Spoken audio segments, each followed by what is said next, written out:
professional level. I picked a car that you like just to do this, and I picked a car I like. Was that chocolate? I thought you were opening a car part or something important.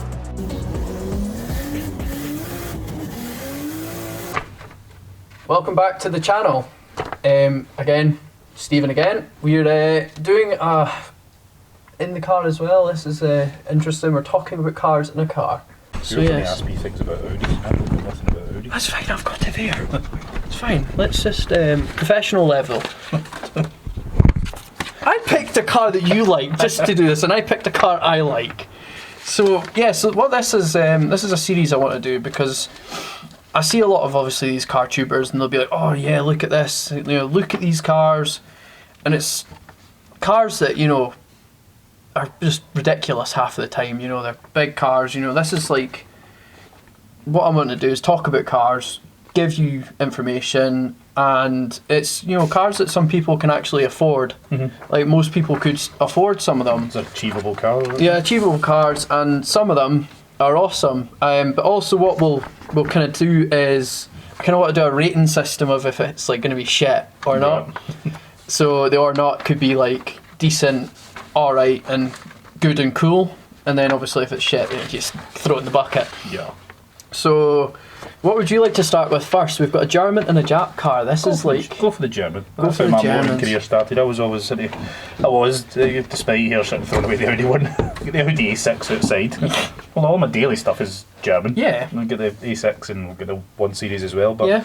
me historically getting into cars was mostly, I started French. I want to talk about that, but there's some cool French hatchbacks, but it did end up vague. 205 GTI. Well, it was 106 GTI for me. Oh, a rally. Yeah, it wasn't in the rally, but... No, rally's they're quite a cool car. You know, straight up, like putting that a 106 rally. I would have another one. 106 rally. Great motors. Cool. Then it was VAG cars, it was Seats, and Volkswagens, and Audis. I'm pretty bad for having just nothing but German cars. Yeah, there's a reason why. They're great motors. Like, good motors. We had the Mark V GTI for a long time. It was one of the best cars we've ever had. I found, like, when I pulled my GoPro out before starting all the YouTube, I found so many videos of the trips that we went. Oh, that was going back 15 years at least. Aye, and I saved quite a few of them, and believe it or not, I actually almost think he's got more hair now than he did then. No, that was a fucking hatfish. And we're getting old. My dad now as well. Yeah, he's probably half the weight. Yeah. Twice as good looking. Yeah, there you go. Yeah, it's the dad theme. Yeah, they always say a dad bod attracts the girls now. But yeah, so we're talking about a personal favourite car of mine, and which I've got is the RS4, the Audi RS4 line from kind of when they started. We'll talk about their specs and that, and then also naturally the Silvia S chassis. So we're going through the S chassis with the Silvias and see how much Stephen knew about some of these things. So let's start. You know, what I'll do is I'll put photos up of the car so people can see. So kicking off with the B5. Yeah, the B5 RS4, the start of the RS4 line. You know, I thought they were awesome, to be honest. I really liked them. Yeah, very cool car. They were a mental car, and for a late 90s, you know, 1999 was the first year they brought them out, and to me, it's kind of when I was starting to get into like Top Gear. Yeah. At that point, I would have been 10-year-old. Yeah. And sitting down watching Top Gear, and it's stuff like this that they are showing. You know, like they were just an awesome car. It was like, you know, because obviously Audi had the heritage of the S1 Quattro, and then they had the RS2, which was really just an estate version of the S1. Yeah. With the 5-pot on it, and that was nuts. That car was nuts when that came out. So then they needed something that was respectable, like decent, could be used on the road. So they made the B5 RS4, and you know, came out with a 2.5 V6 bi-turbo. Yeah. You know, cracking out 570 horse. Wait. Let me correct myself. 370 horse, not 570. Yeah, in a family estate. In a family estate, like that's just wild for the 1999. That's mental, and that was big power. Yeah. Even then, you know, 0 to 60 in 4.9 seconds, 180 man-hour top speed. You know, anything sub 400 back then was a very fast car. Still is to this day. It is still fast. Unfortunately, most manufacturers are chucking anything out with 300 horsepower nowadays. Yeah. And Yeah, it's not always a good thing. No. But running that kind of power back then was a lot. And obviously, yeah, it came with the Quattro system that Audi are famed for. And even like then, back in 1999, 2001 is when they made them. You know, they made 6,030 of them, which is not really that much. Yeah. In the grand scheme of things, and it's a lot less than I thought it would actually. aye, there's not many of them now. To be honest, they've kind of been crashed or died out. But you know, brand new, they costed 46,500 new. But you're what, 23 still for a kind of good one nowadays? Like, just actually shows you that they've held value really well. Because how many cars can you say that 20 years later, more than 20 years, still have half their value from new? So. To be honest, like even 5 years ago, you could pick one up for 10 grand. Yeah. They've just like they're it's like everything in it. Yeah. COVID's ruined everything. Yeah. So you know, it's a pretty cool car. I'm going to put that, and that's a cool car. Yeah, I'm on board. With how many of the versions are we going through? Have we got 4? You've just only got 4. 4. Because we're going to rank them. Yeah, well, yeah. So we could rank them if you want. Right. So of course I had to use the photo of my own. Yeah. It's a cool photo. So we've moved on to, you know, after the B5, they had to step their game up just a bit more. So in 2004, 2005 is kind of when they launched. They came up with the B7. They skipped the B6 because I don't know reasons. So they came out with this, and they had 3 different types of it. They had the Saloon, the Cabriolet. Nobody likes them. Sorry, what? I don't know a lot about this. I never really had that. And then the Avant, which was they had the least amount. Is that the first time they used the Avant name? Yeah, I think it was. I'm not sure if they used the Avant on the B5. I think because they never had the Saloon version of the RS5. Is that not just taking on as almost any estate car as an Avant? RS4 and the RS6 are just an Avant. That's just it. They had the Saloon S5, but I don't think they had a Saloon RS5 4. Sorry, not S5. So yours is 4. Well, is yours 420 or is yours more? Mine's more. Yours a lot more. I wish it was. But a bit more. A bit more. A bit more than. A bit more. It's 420 horsepower from standard. Yeah. And 317 got 320 pound foot. That's a fair chunk in it as well. Four-wheel drive, you know, all 4 wheels. It's a good bit. And when they brought out the B7, this is back when we actually used real fucking terms as well, like pound feet instead of everything in newton meters nowadays. Yeah. I don't like people that tell in newton meters because they're usually trying to hide weak power. Yes.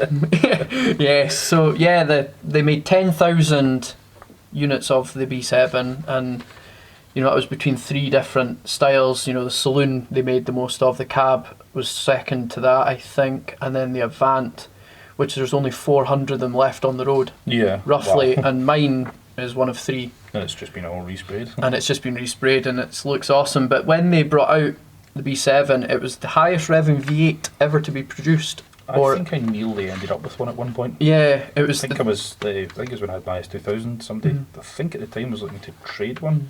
Do a swap. Very nearly end up owning one. They're good cars. They're comfortable. They're fast. Yeah. You know, like in retrospect, for a big heavy car, you know, the thing weighs. You know, my Avant's 1,778 kilo. Yeah.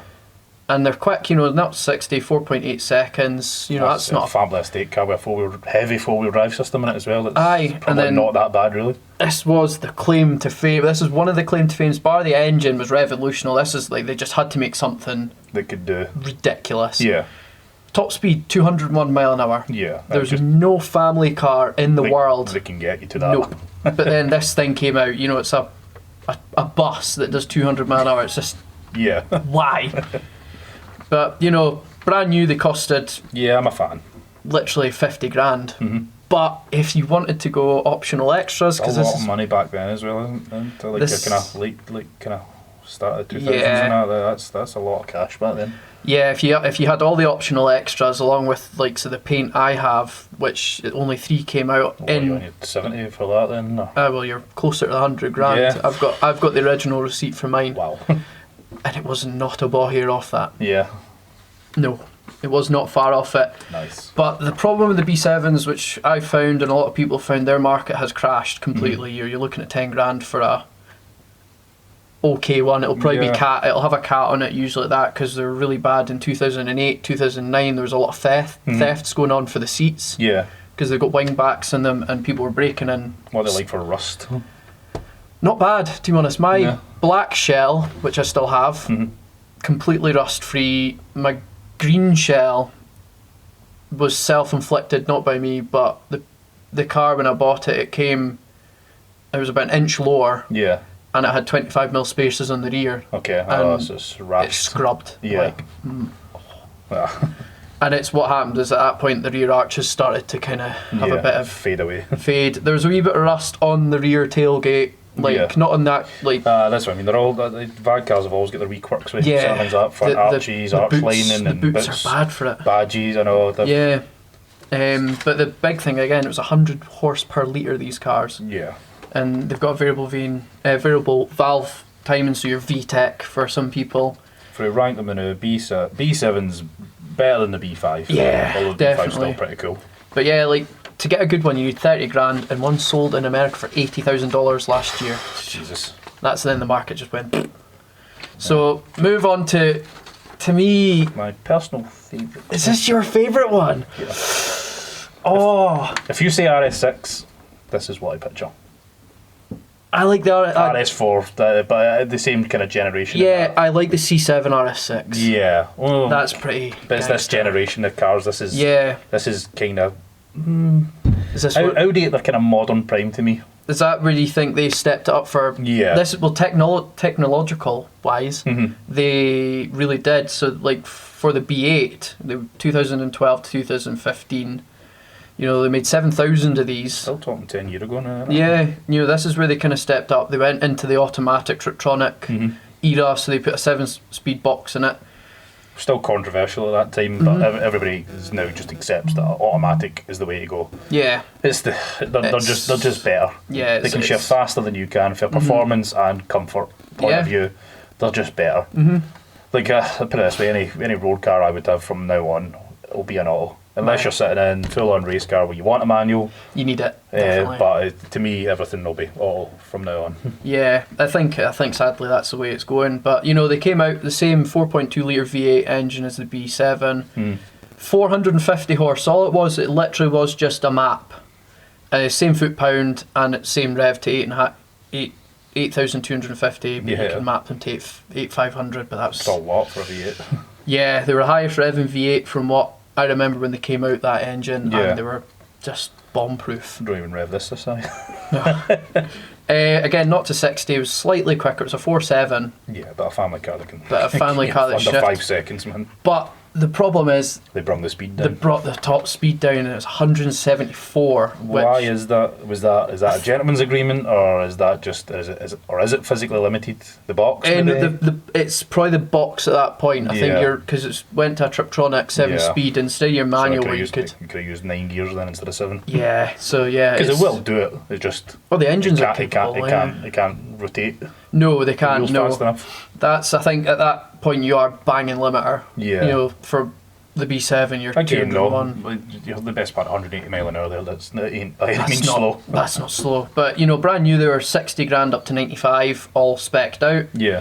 But it's even worse. Their See a lot of market these has for crashed. I don't know, but you get the range though as well. Because they see nice ones. Like Paul, he had one. Yeah, I seem to remember about the 35 kind of mark in that, but they've you are crashed right. big time. I can see them down at the kind of 17, kind Yeah. of 20 mark in that. For They them. have the B8 has crashed for being a newer car. The market has really crashed in them. Buying a lot of car for the money, Yeah, but yeah, it's like it's still a 10-year-old car. With could be 100,000 miles, and you've kind of got big running costs as well. they're not cheap cars to run. Yeah. But then it brings us to the B9, which is unfortunately the final. The final of the RS4. They're decontinuing it Didn't for know how that. That's news to me. for how long I don't know, but this is the end of the line. So what they've done for that is they brought out the 25th anniversary for that. So 2017 to this year, you know, after this year, that's them gone. Unfortunately, Yeah, I don't like it. yeah, but it's a pass for me. It's I've seen a few of them on the roads, and I can appreciate them. but it ends up being like this. But I don't know, looks like an A4, you know, like looking at... It's like this with a lot of new cars though, like they just... It's weird though, like in a couple of years I bet you we end up liking it. Like I always think that with new cars, I never get to grips with them straight away, but out of the 4 it's my least favourite. It is, yeah, like the B8, like I like it, but I don't like it. I don't think it looked as aggressive as the B7 or the B5 even had a bit of a look about it. The B8, I thought they lost that a little bit, but the B9 just looks like an A4 from the front end. To me, it looks like an old Ford Focus from the front end as well. Like they've copied that. Yeah, like looking at the photo, that you've got the B5 next to it, and you can even see that as flared arches. Yeah. And then the B9's just... It's just a modern, boring car. It's like my own personal preference. I prefer the pear shape than a plank. Yeah. And this is, you've got pear shaped and then a plank. And it's not even the most powerful, is it? It is. 444 on the standard. It's a 2.9 V6. But the B8 had 450. 450, but the 25th edition is coming with 464. Okay. But right, okay. But the foot pound 443. That's like 130 foot pound more. That's a lot. And it's the torque that really gets these buses to that type of speed. And the B9 is the heaviest at just a fraction over 1800 kilo. But yeah, they're all fat nowadays. It's literally 3.7 seconds to 60. It's a second faster. Yeah. And it is top speed. It's making me slightly like it more. The top speed 187. That's to be expected. That calibre car. Yeah, but the price. But the 0 to 60 is pretty impressive for me. Yeah. The price, that's getting ridiculous now. But this is now again pre-COVID prices, and now this is the cost of a new car is the best part of 120 grand for one of these. Yeah, it's 115,884 for the 25th edition. Yeah. I think 97's where they start off for the bottom end. Again, I will correct it, it's about £63,000. Yeah. And it's just, for me, I'm not a fan of the B9 personally, I don't like it. Of the 4, because I'm learning here, this is all kind of relatively new stuff. I know the cars, but I don't know the specs. Yeah. It's my least favourite, so that's number 4. Number 4 for me. Number 2, or number 3 for me, is the B5. A C for me, I'm biased. And you're going to go for the B7, B5, B8. And then B9. I'm still going to say the B7 is the coolest. They did look angry. They had that angry look from about first them. to last, B7, B8, B5, and B9. See, that's for me. It's the B7, B5. Oh, well, B8, we're close for most of it. We'll just get 2 in each swap of it. But yeah, certainly. So yeah, I think B5 cool car. Cool car. Yeah. Cool car. They introduced a cool car. Yeah. B7, they got it right. Yeah. B7 just awesome. B8. Let's call it. They maintained it, but the styling did change, and it's kind of a either like it or you don't. Yeah. The B8 was a like it or don't. Like I like them. I would drive one. Yeah. It was still a cool car. This as I say, this is RS to me. Yeah, like it was a cool car, the B8. I'm not going to give it the, like the B9, I'm going to give it an alright. Yeah. It's not going to be shit, but it's alright. Yeah. It's just, it's I doubt very much it's going to be a future classic. No, it's not. Absolutely not. The 25th edition again, what do we know? Because look at all the future classics, and if we knew them all, we would have bought them all. Oh, well, yeah. I think the 25th edition, maybe in 25 years' time, if they keep the RS4 closed, might become something. Well, not made of cheap. Not going to say where it's from, metal, but cheap metal. No, it's But then on to Stephen's stuff. Silvia. Now we're talking. So the original Silvia, which was the CSP 311 or the Datsun Coupe 1500. See, I know, like he's brung. He's like, I'm going to do one for an S chassis, and I was like, what are you going to do? Reveal how much little I know about S chassis. Despite competing in one. So I tell you a lot about S13s, but this is an S11. This is S12. This is just the CP. It's not even got an S. No, it's just the CSP. That's the S part. Is the SP 311. Maybe classed as an S9, maybe. I would say it's the S9. It was the original start of the Silvia. It had the Silvia name on it, and it was 1965 to 86, and they only made 554 of them. Yeah, we should have made less. Do you know? It's a interesting taste. It's definitely Japanese car of that era. Yeah. It's almost kind of little bit kind of British 80s kind of car looked. Almost, they maybe did have kind of something a wee bit kind of a futuristic looking car at the time, but like even in its day though, it was a fast car. It was a fast car. 1.6. It was a 1.64 litre inline R series engine they called it, and it was a twin SU carburation. 6,000 revs, which was quite a standard thing back then. Total of 96 horsepower. Mighty. I couldn't get much, so I could only find 139 newton meters, which is probably. But then again, for 980 kilo, because remember this is when cars were just a car. They were just a car, 980 kilo, and it's not 60, it was 11.6 seconds. Yeah. Which for the 60s. I'll be honest, that's actually not that bad. That's fast. Like, to be fair, it would probably still rival most road cars. Any reasonably decent car that you can average out, like a wee Lupo or something, like an Up or something, I think they're around that mark. Yeah. But 103 mile an hour for then, the 60s. I know, you probably it's fairly impressive. If you were brave enough, I think back then, you'd probably be driving going. Yeah. I know. Did we even have the roads for it back then? Really? Probably not. But you'd be coming to a corner, it'd be like hitting the brakes, and it'd be like nothing's happening. You'd be like.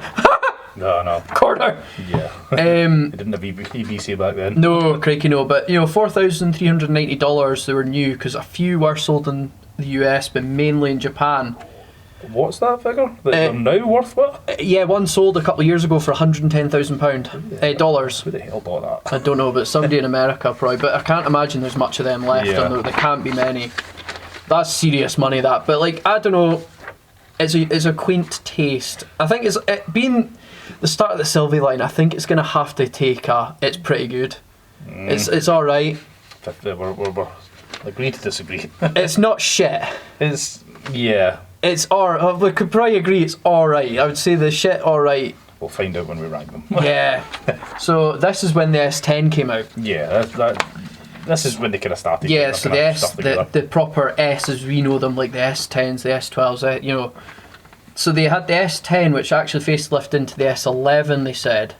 So 1975, so they had a bit of a gap to 1979. So remember the last one, there was only 550 built. They made 145,000 of these. This is when, to me, I wasn't even aware of the previous one. I'd like to call it the S9 of that, but for me, this is when the S chassis really was born and started being the Jap car that it is. So they released them in Japan in a 1.8 and in the US as a 2 litre. The 1.8 had 105 horse, so not much more, maybe a bit more torque. Yeah. Again, roughly the same weight at 990, but the US one was heavier, over a ton at 1,073 kilo. Yeah. Now, what's that? Cup holders? It's probably a 2 litre block. Back then, probably being substantially. I wonder if that was the beginning of the SR20. I don't know. If I could figure the engine code, and if that was maybe the kind of a beginning of that engine. Potentially be, but I can imagine with it going to America, it took a 3-speed auto. Yeah. And you had the 5-speed manual. The 5-speed manual. The difference between the S10 and the S11 was. This is when they introduced fuel injection. That's early for Yeah, like that's early. Like, I've got a Mark II Golf. And considering even they then, stopped these at 79, like most the fuel injection never really cottoned onto the 90s. Really. No, exactly. Yeah, like my Mark II's 86, and that's fuel injection. That's electrical injection. But like brand new again, they were $4,300. $4,400, and now they're 23 grand. So good price for something iconic. I've never seen one for sale. I've never seen one in person. For how many they built, I've never seen one. In videos, maybe at a car shop, maybe like seen one and kind of never knew what it quite was at the time. But yeah, again, it's a quaint taste. I wasn't too sure in the front end. I kind of giving Capri vibes in it. It is a little bit, yeah. I would say so. But again, it's of that time. Yeah. Like for the look of cars. Yeah. No, this is where it got interesting. Yeah. The S. 110. The 110. I don't know how they came out. Like you'd have thought the S11, but no, it's the S110. The first time they used the 200SX. Yeah. So the Datsun 200SX was the first. So that's iconic. Yeah. But they also, 1979 to 83. But this is where they brought out something a bit mental. So they brought out the 240 RS. They only made 200 of them for the road because of it's a rally car. Yep. So they had the 200 unit mark. Now, I couldn't find a value for them brand new. But the value of them is a huge jump. I found them at £87,000 to £200,000. And is that the rally? That's version? for the RS. The RS, yeah. Well, no wonder. That's the Castrol kind of branded car, wasn't it? It was, you know, Castrol, Datsun, you know, Dunlop. This was a fully blown rally car, Yeah, you know. that's when rallying was rallying. This was like B. This was a B, a class group? B, yeah, B group B.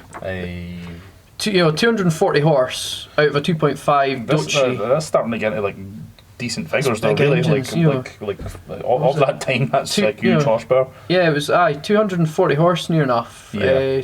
237, 250 newton meter. For 1100 kilogram. Like, Yeah, it was a light car. That's a punchy car. That's a light car. That's beating most road cars out there today. Like, that'll rival even a lot of performance cars. Oh yeah, but yeah, that was the birth of the Dolce engine, and for them, I think it's like Dolce they say, or Doshi. Not sure. I'm not sure. Somebody will definitely somebody will.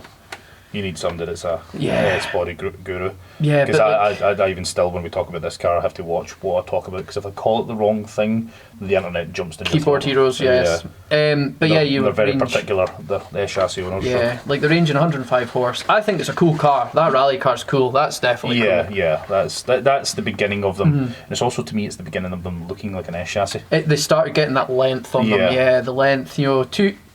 6,000. $7,000 for the S100 Yeah. and 10 new. They're fetching 20 grand now for a good one. Again, they were only in America. You didn't see them over here. Yeah. I couldn't find any, but this is where it hit the British market. It's the S12. Yeah. No, This is. I've seen these. Like, I have seen these in person. Oh yes. Yeah. This is the iconic. This is the icon car. You've seen it in the. Like, if you're into S chassis, this is the older one you want to own. Yes, this is Yeah. the drift. Like, this is where the drifting started. You know, you see it in the films and the in the Japanese hills. What's the film? Is it Yeah. Oh my god. Cool car? It's Initial D. Initial D. That's it. So the S12 or 200 SX, 83 to 88. Yeah, it's the proper. It's quite cool. That's an S chassis to me. That's when they eventually started to get it right. Yeah, and this was like for the Silvias. This is where they started drifting them. I think. I'm pretty sure this is it. Didn't know it came with a 3 litre. Yeah, they did. The drifting side, I would have guessed it was more the S13 of that era.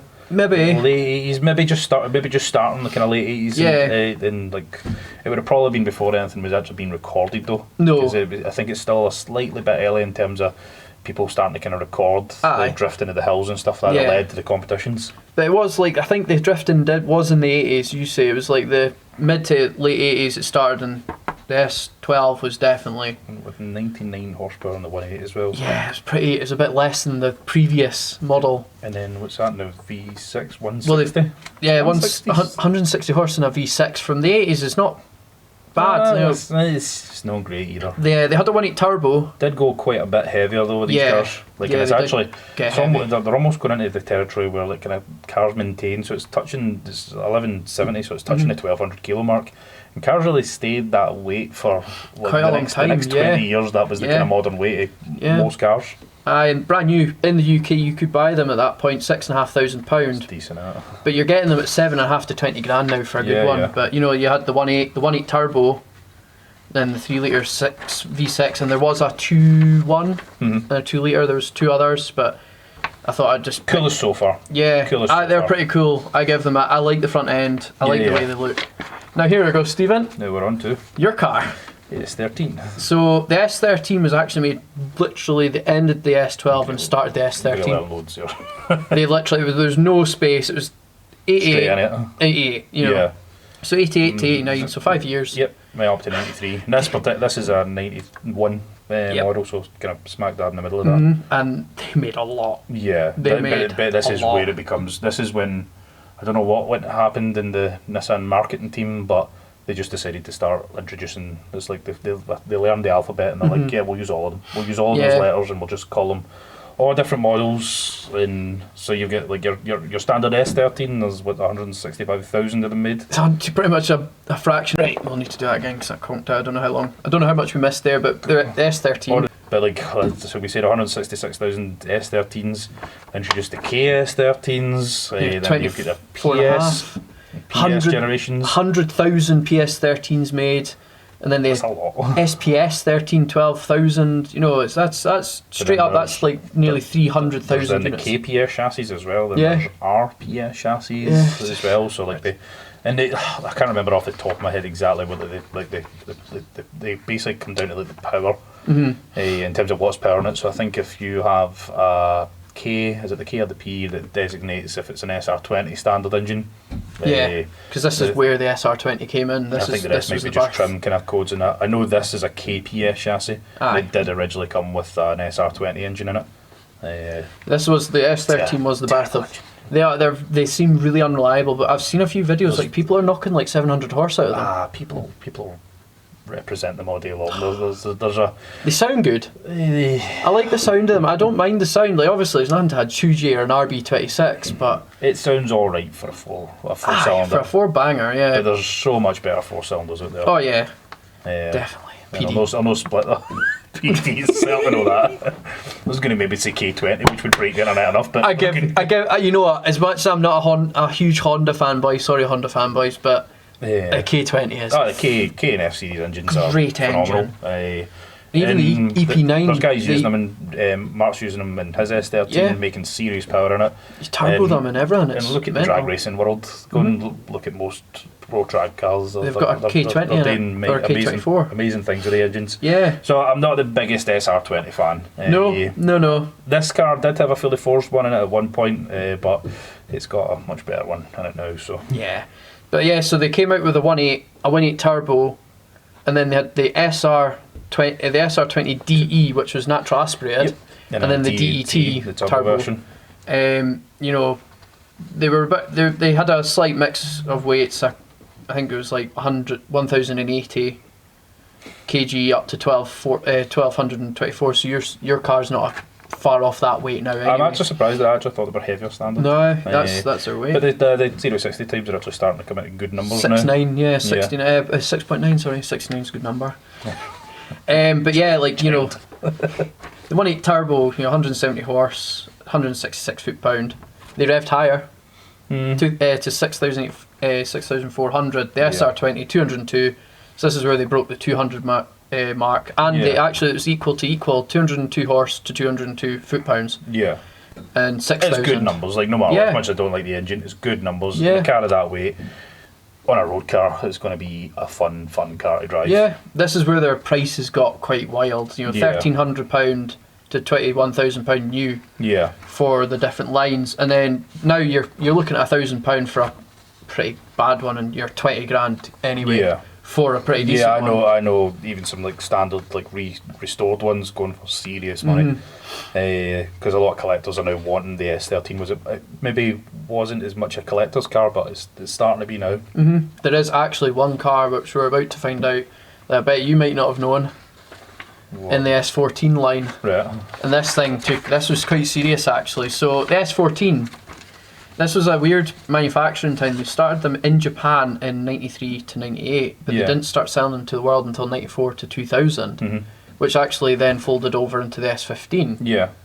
So there was never much time difference, but they made 60,000 units of these, so a massive These were successful. Like, massive dip in amount though. Well, in the numbers overall. Yeah. But I would say this is an iconic car, just because this is, especially in my lifetime as well, so I was born in 89, so just kid for most of the 90s and that, but this is to me when I first seen drifting, these are the cars they were using. Yeah, but they came with the SR20 and a KA24DE, so a natural aspirated 2.4.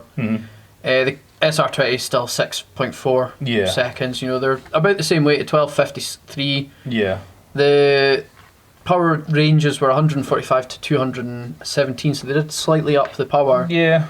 Same foot-pound for the SR20 and 132 for the lower one, and new. They did a Nismo edition as well, didn't they? They did. So I thought you might not have known that. I knew about the Nismo edition. Yeah. So 19,250 for an S14. Yeah. And they're costing about 20 grand now, so they've held a good value. Keep in mind when these values as well. These will be standard cars. Yeah. For the most part, anyway. And because these cars, S13, 14, 15s, are all being used for drifting, Yeah. the prices can vary even more when it comes to... They're going to get stupid, I think, because it's like the E36 yeah. market. They used to be £400 a car, and then it just went next minute, you're like £5 grand. They've got that kind of Jap market, though, with these as well, and all the Jap cars that then became available through... Basically, because of the age of them, a lot of them are going to America now, and the value, and anything Jap is just the GTR 34 V-Specs just went nuts. That's like £500,000 Supra, car now. so all that kind of generation of cars. Yeah. Even basic stuff, little Celica GT4s, like, which is a basic cheap car, you can't pick them up cheap No, you nowadays. can't, no. But the value in these is, and especially as drift cars, you get low spec ones and then you get the high spec drift cars, and they're worth a good bit of money, a house nowadays. Well, well, certainly to pick one up, it's more than what it was brand new. Yeah. But this is where it got interesting. I didn't know about this, but in '95 they made the Nismo 270R. Yeah. And it was called the 270R because they came with 270 horse out of the SR20. Yeah. 220 foot-pounds. They only built 30 of them. That's nuts. And it was for the 10-year anniversary of Nismo.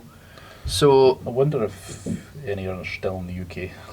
I don't know if... We could check that. we could check. I don't know if they got sold in the UK or not.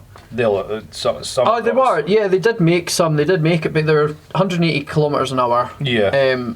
I can't see that being the top speed. That'll be their usual limit. What's 180, 110, 120? 21, 110. So yeah, that's limit. Yeah, that's there would have been a gentleman's agreement in Japan there at that point. That's why then it filtered through the Jap cars, the VAG cars as well. It probably could have done 270, 170, easy. But to cost brand new, this was a really difficult one to find. But I seen a price of 25 grand. Yeah, it's a lot of money. Like even for then back in '95, that's a lot of money for a car. Best part of £6 grand more to go for that option. Yeah, so. They don't set, like, obviously there's so little of them, but £80,000 was the last one that sold in America. But you're now seeing them sold for what? Yeah, Hong Kong there's one for 100 grand. There you go. Yeah, that's alright. Yeah, it's a million yen, and that's 100 grand. So this is, I think, in my eyes, I quite like the look of the S15. The S15 is... Oh god, it's going to be hard. It's probably the prettiest. I think so. I think so. It's no just because it's the most modern looking, but they just kind of got the styling of the S15 right. It looked nice. Again, it only came with the SR20 in it, but the DE and the DET. So they had 247 horse in the Spec R. Yeah. And then in the DE was 63, so they're a bit...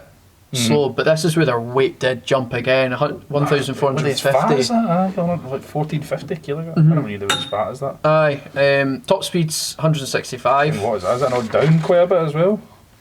No, I'm looking at the 60. Sorry, actually. No, the 60's down as well. The 60's down at 5.4. That's pretty respectable. Yeah. For a 1999 to 2002 car. Yeah, no, that's quite respectable. I give you that. They didn't make as many again, 43,000 of them. You know, wasn't a huge amount of them. Yeah. 16.5 to 22 grand. You know, for a 16.5 grand for the DE. Yeah.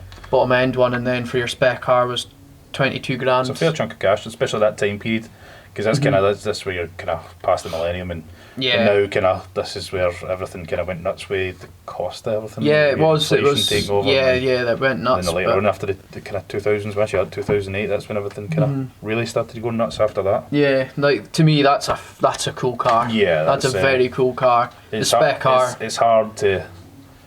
It's going to potentially take position 1 or 2.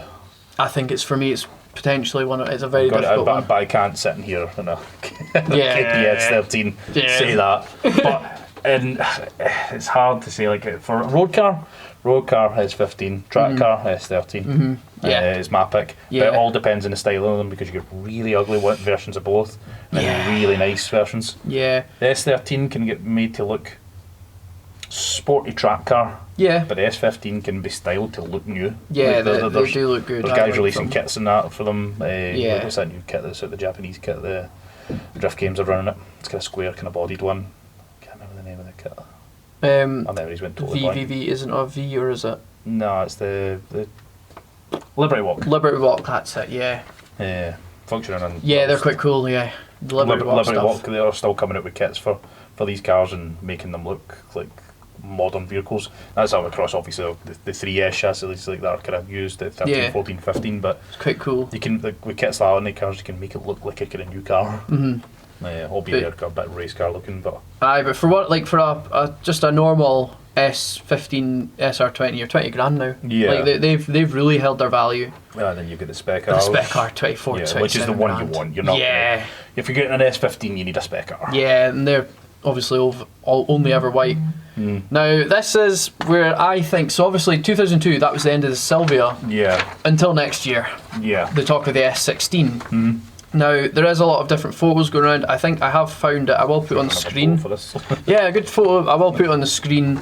I have seen them on TikTok, but I don't know if it's just concepts I'm seeing. No, the photos I've seen of the development photos, they are hideous. Yeah. They look awful. And Nissan's kind of done that. Like, even like I'm not a fan of the 400Z as well. Like, it's just. Yeah, it's a mini SUV. I don't like the look of them. Nah. Like it's like Toyota are doing really cool things. Yeah. And Nissan just aren't quite there yet. I don't know what the future will hold for them. So the S16 is to be released in next year, 2025. Yeah. It looks like it's going to be a mini SUV, unfortunately. I know, which like if they have the audacity to release that and make it look like an SUV, it better be rear wheel drive. It's EV.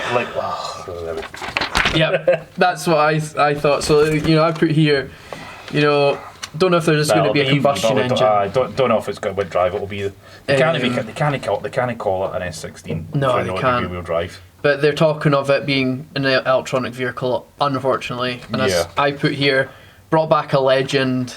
Good job, Nissan. You fucked it. Yeah. You've made it look horrible and all around rubbish. And the people that you're maybe wanting to buy that car as well is your kind of millennial that's grew up watching these cars, playing them in Need for Speed, and got to a position in their life where they might be able to afford these cars, and you're no reaching your kind of target market. Yeah, that's not your audience. Like, it needs to be rear-wheel drive. You need to bring back something that's kind of fun. As I said, make it look like a modern S15. Yeah, Do definitely. what you done with the S15, but do it to 25 or 26 standards. I seen an AI generated one, and it looked like the Honda NR. Is it the NS2? The NSX, yeah. And the S15 had a baby, and it looked awesome, but that was an AI generated thing. Yeah, a lot of the stuff I've seen in TikTok saw AI generated. Yeah. And again, Honda and Toyota are doing some really cool stuff now. They are doing some wild stuff, yeah. Like they're bringing out cars that, like, for the first time ever, I'm actually, like, over the past maybe 5 years, I'm like, these are cool cars. They're bringing it back because they're listening. We went years with boring cars, and we're actually getting some cool cars back, like the GR range. They were quite cool, actually. And Honda, even, like, right now, is like on about releasing another S2000 and stuff like that, and I've seen concepts for that. They're looking cool, but Nissan needs to get on board. Yeah, so like for the rating, like I think iconic wise, the first line in the Silvia, the CSP, I think it deserves to be an alright. It's in the list. Doesn't look. How many did we have great. there? Like look at one. There's quite a few. There was nine, 7 or 8. Sorry. There was a lot. Like for me, I think six variants that we're passing. I think the first one it deserves the alright because it is the. It's at the bottom. It's at the bottom of the list. It's at the start. It's the start of the Silvia. What's going to be easier? Do you know what's going to be easier? Ranking them your favourite. That'll be easier than ranking them for bottom. I think. What's your favourite? Go for your favourite. For my favourite, aesthetically the S15. Right. I think I'm going to go 13. 13 has to be. I can't sit here. No, you can't sit in a 13 and say it's not my favourite. I would like to have an S15 as well. I think it goes 13, 15 for me. It goes 15, 13, 12. I agree. And then definitely 14. The. I don't know. I quite like the 240 RS, the rally car. Is it cooler than a 14 though? It might look cooler than a 14 because 14s to me are a little bit bland. They are very bland. The 14s and the looks of them. Folk love them as well, but I'm just not a massive fan. They didn't look good. The Nismo RS did look. In fairness, it looked okay, but I wasn't a fan of the whale eyes. Yeah. Like anybody out there that's modelling, they try and make them look nice. All they do is make them look like a 15. Yeah. Well, James Dean's 14.9. Yeah, the 14.9, yeah. Just with a 15 front end on it, but yeah, but I'm going to have to put the 14 there in that position though. Just for the reason of that how iconic the car is. I think. Then what you went for the Datsun 240, the 110. Yeah. Then it would have to be the S10. I would say that for me the bottom two is it's definitely the S10 and the CSP 311. They're definitely the bottom. Yeah. Then it'll probably be for me. After that it'll probably be the S14, and then it'll probably be the RS actually. Then the S12. Yeah. S13, S15, and to put in the is it shit category, we have officially made one, the S16. If it happens, it's going straight into that. Yeah, it'll be.